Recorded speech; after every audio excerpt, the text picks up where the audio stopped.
Welcome to another top 5 with Kris 05, guys. Today I'm gonna give you the 5 best decks in Hearthstone right now for you to reach easy legend before the new season starts. And even when the new season starts, you could be using still these, and you should be having great success. I'm gonna go over 5 of the decks, but we're also gonna check out all of the other working archetypes for each individual class, so stick around to the end. And if you're serious about Hearthstone and enjoy what I'm doing, drop a like and subscribe to the channel, and don't forget you can hire for some Hearthstone coaching, and you can be sure I'll do my best to make you a better Hearthstone player. Now, let's check out the decks. You are not prepared! The first deck on the list is actually gonna be Cyclo Rogue, and yes, this deck is actually doing even great in Diamond 5 to Legend, which is untypical for a Rogue deck with seemingly decent high skill cap. But right now, the deck is not even that hard to play, honestly. Like, we see plenty of this in top Legend, plenty of top 10 Legend players are spamming the shit out of this one. And yes, Cyclo Rogue is just that good. With the Sonya nerf, basically you needed a little bit of extra damage sources, and Moonstone Mauler, 0 mana with Shadow Step, do it several times and you got yourself quite a lot of damage, mainly because of Ethereal Oracle still, which allows you to drop giants as soon as turn 5 with ease. This variant is kind of interesting. I'm not sure if it's the optimal variant, but it is indeed running Talgaf, which did get buffed slightly last patch. It's oddball, honestly. I'm not really sold on how useful this man is, but if you don't have him, you can definitely play the deck, is what I'm trying to say. Here's some other high win rate variants, like this one does not run Talgaf and a couple of Dig for Treasures. Instead, it has some Speaker Stomper action and Cult Neophytes, so you can actually target other Cyclo Rogues. Here's another variant, just remove Talgaf for one more Stomper, that kind of deal. And these don't have amazing stats in Diamond Legend, most of them at least, but in Legend, you can see plenty of this. Like, look at this nonsense. This is Legend, just Legend. If we go top 1000 for the last 3 days, here you go. Weapon Rogue is actually supposedly better. Small sample size, however. Here's a Cyclo Rogue. And the win rate here is kind of sloppy because everybody's trying to either play this or counter it, so you're not going to have too much easy matchups with this one, so you really got to know what you're doing to actually climb with it, and a lot of people still don't. I haven't touched the deck myself, but it's really no rocket science to make the most out of it, in most cases at least. You want to be drawing as much as you can in the early turns, so you can actually drop the Playhouse Giants nice and early. You want to be using Ethereal Oracle over and over again, so you can cycle through the deck nice and quick.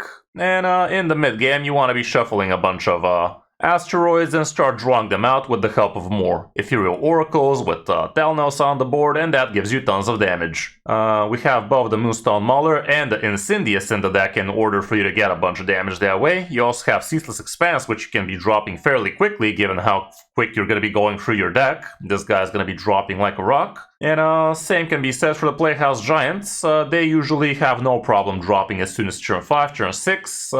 So they're an extra layer of problems for your opponent that they will need to handle while you keep on shuffling bullshit in your deck. We also have a bunch of decent control tools in the form of backstabs, in the form of Talgaf. Tarslick helps you big time, especially comboed off with Fan of Knives. We have a couple of dubious purchases, so even untargetable taunts won't help you. And you have plenty of card draw with things like Gear Shift, Dig for Treasure, Ethereal Oracle, the Weapon, the Telnos, all of that good stuff. And you also have Shadow Steps and Breakdances, with which you can do this usually on your Ethereal Oracles, on your Moonstone Maulers, that kind of deal. And also it works great on your Playhouse Giants, because if you play Breakdance on the Giant, you get to play another 8/8 for 0, so that's huge. Matchup-wise, here's what the stats are. There is none, that's in Legend. Same with this thing. Let me go to similar decks with more games in it. Yeah, this one looks nice and good. And here's what the matchups show here. Aggro Demon Hunters have the Death Knights, Dungar Druid, some of the Paladins, some of the Hunters, and wow, what the hell? Weapon Rogue is completely demolishing this one. I guess that's why Weapon Rogue is doing that much better in top Legend at least. And some of the Warriors might also be a problem. I'm also gonna use this one for the Mulligan guide so you guys get a clearer picture. Here's what people have been holding on to, and here's what people have been winning with. It's kind of similar. Going first, the quick pick is always MVP, and Ethereal Oracle is always gonna be great, it seems.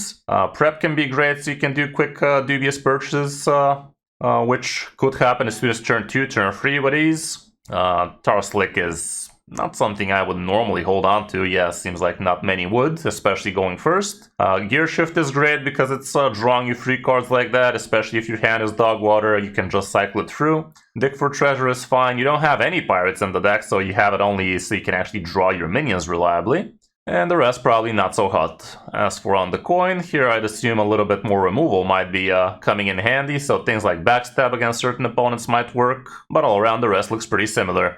For other good rogue decks, we can also see Weapon Rogue being great. Shafar Spellburst Rogue is also pretty awesome. I think Mech Rogue is also quite up there, at least it was. Yeah, here's a variant with somewhat decent sample size stats. But it does seem that Starship Rogue has been taking a beating. The Sony nerf really hit it the most, even though we're still hearing about some Starship Rogues doing fine with Fizzle and whatnot, but the stats don't really support it as much right now. On number 2 spot, we also have Handbuff Pally. I just gave you a gameplay coaching video with it yesterday, so you can definitely go ahead and check that one out.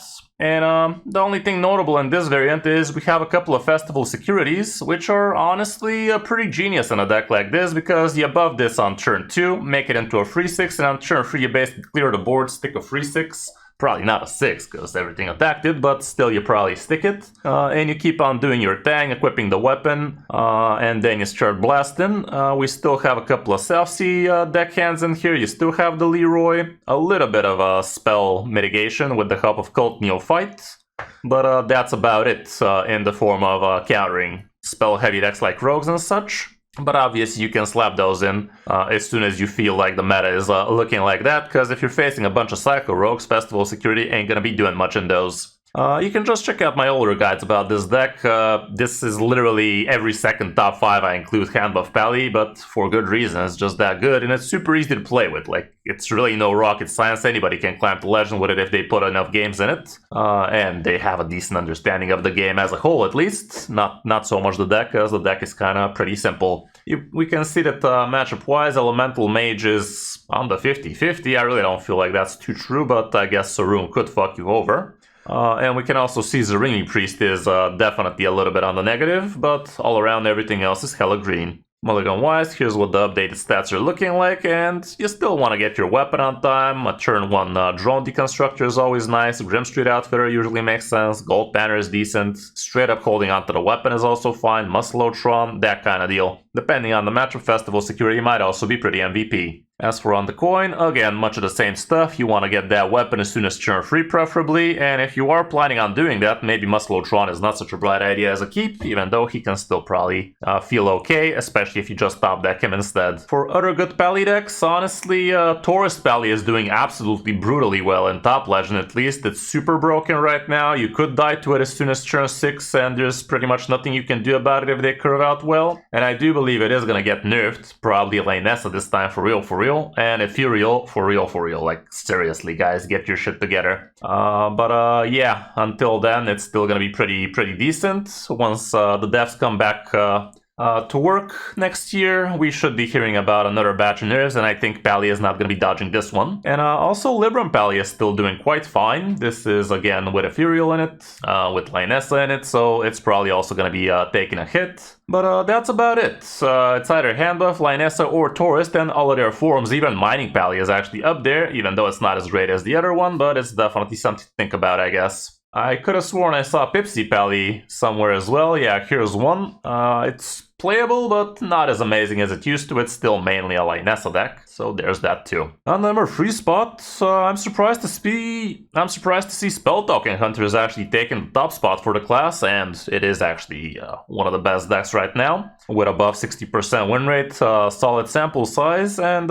yeah, it's a Spell Token Hunter with Yelling Yoddler of all people, because you're also running things like Terrible Chef. We're not even running the 4-mana Showdown or whatever. No, it wasn't Showdown, it was Saddle Up or some shit. Yeah, it's basically a Token Hunter with things like Jungle Gym, like Observer of Mysteries, Painted Canvas Soar, and you even have a single copy of Royal Librarian, probably mainly for things like Unkiliax and stuff like that. You also have Ziliax in here with the +1, -1 module. And yeah, it's looking like quite a solid quick deck for easy climbing. So so you can definitely give that one a check. I might actually try it today on stream, maybe give you a detailed guide about it. Until then, here's what the matchups are looking like. Apparently Elemental Mage and Asteroid Shamans are not going to be your friends, so if you're seeing too many of those, maybe it's not such a bright idea, but if you're seeing plenty of the rest, probably good. Mulligan-wise, here's what you go for going first. You want to be curving out nice and good with the snacks, with the Miracle Salesman. You're also running this extraterrestrial egg, which you can shout at with the Yoddler. The Trusty Fishing Rod is alright. Awakened Tremors against most cases is gonna be alright. Tempo Observer of Myths is also not the worst thing in the world. Like turn 1 Sneaky, turn 2 Observer of Mysteries, turn 2 Crack Awaken, and play a couple, and you have yourself +6 on the board that way, which can be kind of cool. Yeah, mulligan accordingly. As for going second, again, plenty of the same stuff. So you don't need to change too much. I'd say RC Rampage is a lot more capable here, because you could even coin it as soon as turn 3, even though it is kind of a wonky thing to do as soon as turn 3, because you probably didn't stick that many minions to begin with. For other good Hunter decks, this is the one I showed you, 61 almost, 1600 games. We can also see Secret Hunter and Grunter Hunter have plenty of variants with pretty good sample size and decent win rate, like this one for instance, almost 9,000 games, almost 59.5%. The Grunter is doing alright as well.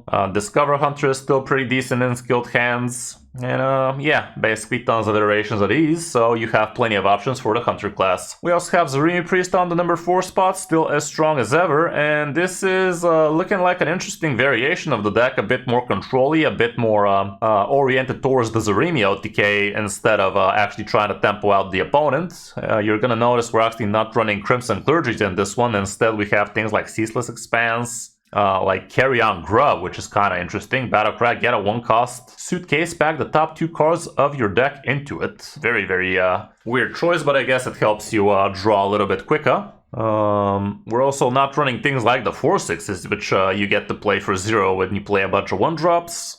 You have instead a couple of fly off the shelves. You still have a Fury Oracle for tons of damage. The new Orbital Halo is pretty lit. And we even have things like Alexstrasza and ETC here. I guess the idea here is you play Ceaseless Expanse for 0, Zarimi for 5, and 4 mana ETC, and then you Alexstrasza next turn, and the Ceaseless just slaps for 15 OTK kind of deal, which is kind of sick. The Azili here is actually Haywire module plus Power module. That's new. It's kind of weird, but I'd assume you either tempo this out if you feel the water is great for it, or you just, again, Zarimi plus Haywire module, and that way you get a tenner on the board for pretty cheap. So yeah, you do have some pretty interesting inclusions in this Zarimi list with decent sample size and win rate. Matchup-wise, we don't have that much going so far. Rainbow Death Knight apparently not that hot. Here's a variant that's doing not as well, but with a bit more sample size, so we can get a better picture of the matchups. Not much better, but still. And we can see Cycle Rogue is gonna be fucking you over, but if you're not facing too many of those, and you usually don't in Diamond 5 to Legend, you should be climbing with ease against most people. I'm also gonna use this one for the Mulligan guide so we have a better picture, and here's what it looks like going first. You want to be curving out well with your good 1-2 freeze. Mixologist is also doing quite well in this one. Apparently you could be using it for more control and such. And when going on the coin, here's what we have again. Plenty of the same stuff, just try to curve out as good as you can. With minions preferably. For the good priests, we can also see things like Fishing Priest doing acceptably well, small sample size however. And also Highlander Priest is something I've been seeing in Top Legend doing quite well. I was thinking about doing a guide about it, but I don't know. Like, it just goes against the grain for me. I do have some gameplay with it, but it was mainly just against Rogue, so it's pretty boring stuff. If I might actually drop a video about it if you guys request it in the comments, but if nobody bats an eye, it's freaking Highlander Priest in the end of the day. I don't want to popularize that. I don't want to popularize this shit. The main idea with this thing is you control the shit out of the opponent, and you try to do a super early turn 6 Elise with the help of the location and stuff. Where the hell's that location? Here it is, with the help of Parrot Sanctuary, and you actually have a few shots at actually finding the Elise with things like Bird Watching, with the Creation Protocol, with the free mana, Pendant of Earth, that kind of deal. So yeah, if you guys want a guide about this one, I might, but I kind of don't want to. So yeah, these are the free options for Priest right about now. And lastly, yeah, Dengar Druid is still strong. Who would have guessed that the Crystal Cluster was not the problem? Crystal Cluster was just one of the ways you actually ramp into the Dengar nice and quick. Nowadays, the more reliable way would be to ramp around turn 2 or 3 with your cheap ramp and double trail mix into Dengar kind of deal. Still as strong as ever, basically. This one is the variant with Kill Jaden. I did do a guide about this deck a few days ago with gameplay without the Kill Jaden, however, because that seemed to be the better variant in Top Legend at least. And the deck is still super strong. Like, you still are able to do turn 5 Dungars, you still revive those big-ass taunts with help of Hydration Stations, and if that doesn't work, Kill Jaden takes the wheel. The way you play around decks like these is MC Tech does awfully well against them, because if you get Dungards, that is 4 minions on the spot, you just MC Tech their Unkiliacs or their INR or their Yogg and then steal Unkiliacs, that would be best. And you can take it from there, but it's just still way too scammy, way too strong, way too good, so I would not be surprised if Dungar also gets slapped next year, but until then, this is the meta we're living in. Matchup-wise, we can see that things like super hard aggro is not going to be your friend, and yeah, Aggro Demon Hunter, Elemental Mage, and Zarimi Priest do have an edge over you, and Aggro Demon Hunter has big-ass edge over you, like, big time. But everything else is super in your favor, so you should be climbing. Mulligan-wise, here's what we have going first. You're trying to ramp, you keep Dungar, Arcanite Revelation into ramp is MVP.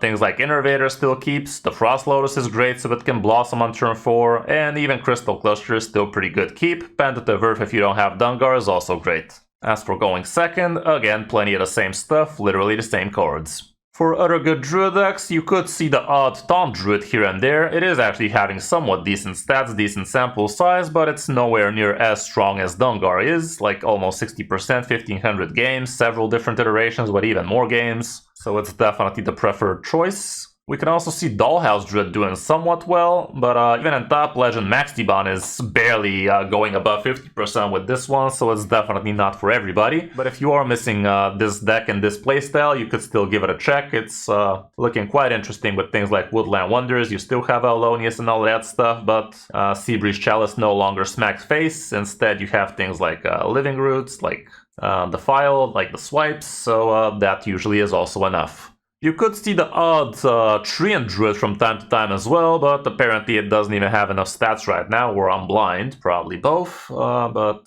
yeah, it's also something to think about. That's about it for the top 5 decks. Don't get me wrong, we still have plenty of other good decks like Rainbow Death Knight, like Aggro Demon Hunter, plenty of other good options, but these are indeed the top 5 with close to at least 1000 games, close to 60 plus win rate, that kind of stuff. So just because these are the top 5 doesn't mean we don't have a lot of other pretty good decks, and starting from Rainbow Death Knight, the Control-y Rainbow Death Knight is doing awfully strong, 57% win rate, 7600 games. We can also see the Corpsicle Death Knights, both with Razzlers and without, doing quite well. Straight up Plague Death Knights are also somewhat picking up in popularity. It's not straight up Plague Death Knight, it's more of a... Then again, it kind of is, but it does have things like Airlock Breach and such. But it is indeed double green, 1 red, so you can actually do some of the good stuff. And this deck is going to be doing awfully well against things like Cyclo Rogue and Asteroid Shaman, so I guess that's why it's rising in popularity again. So you have plenty of options for Death Knight indeed. With Demon Hunter, like I said, Aggro Demon Hunter is still killing it. The best variant with good sample size at least is still Son Regular, despite some idiots in my comment section doing everything they can to pretend it ain't. Despite some people saying that cards like Headhunt don't have a place in the best deck, the stats are there, guys. Like, if you have eyes and a brain, you gotta have both. It doesn't work one without the other. Like, if you can't see the fucking stats, don't try to be thinking too much without them, you know? Like, you can feel like something is better, but when the stats are in front of you, I mean, like, what more do you need, bro? Like, seriously, get it together, bro. We can also see things like Pirate Demon Hunter is still somewhat up there, but you gotta scroll a lot for it, actually. Yeah, it's definitely not up there, it's just there. So you basically have just Aggro Demon Hunter with all of its iterations out there. For mages, I could have just as easily included Elemental Mage instead of Dungar Druid, because they had the exact same stats, close to the same sample size, but we've talked about Elemental Mage so many times, so what's the point? This one is actually kind of interesting, running the Fractured Bullshitter. Other than that, it's pretty much same stuff with the Azurite Giants. And we can also see all sorts of other iterations of Elemental Mage. There's also this interesting Supernova Mage that's actually killing it in China from what I hear. That's looking kind of interesting. There's also Just Spell Mage. There's also Sith Mage, but honestly Elemental Mage is just best. At least for the lower skill players in most cases. I guess if you're super good with some of the other iterations, you could be doing even better, but they definitely take a lot of skill to actually pull off. Next up we have Shaman.